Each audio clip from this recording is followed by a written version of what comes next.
Па сега кажи ми за кој месец зема плата ти? За септември, јас за март земам сега плата. Не, за септември ќе земеме, за август се земеме. За август, јас за март. Добро и?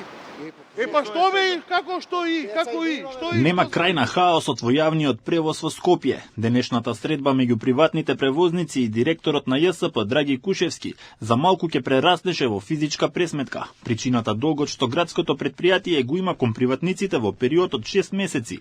Тензијата ескалираше кога представникот на приватните превозници Јовица Зафировски прво бурно реагираше на изјавата на директорот Кушевски дека долгот изнесува околу 60 милиони денари, што е речиси 3 пати помалку од сумата што тие ја бараат. Приватниците велат дека градското претпријатие им должи 170 милиони денари за 6 месеци и дека повеќе не може да возат под овие услови. Според нив ЈСП има долг кон трите претпријатија Јофи Бус, Радос и Вестор Транс. Ако бед не ни се уплати, ние без пари не можеме да продолжиме да возиме.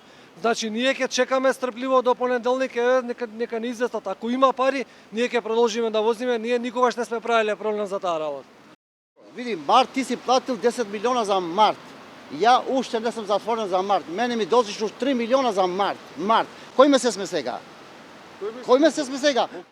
Дека состојбата со ЈСП не е идеална, призна директорот Кушевски, но според него долгот не е толкав колка што го кажуваат приватниците и ги обвини дека манипулираат со граѓаните. Ја знаеме состојбата во која се наоѓа ЈСП веќе години наназад, но тоа не е никакво оправдување.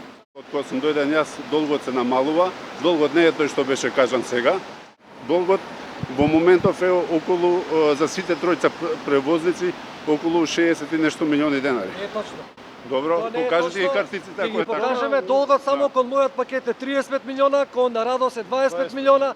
Приватниците ќе чекаат повик од Кушевски до понеделник и доколку средствата не им се уплатат. Прво ќе почнат да возат редуцирано, а потоа ќе ги паркираат автобусите во гаража. И додека едните бројат долгови, а другите тврдат дека ги намалуваат, илјадници скопјани секојдневно ја плаќаат цената за мрзнати на автобуските постојки, со часови чекајки превоз.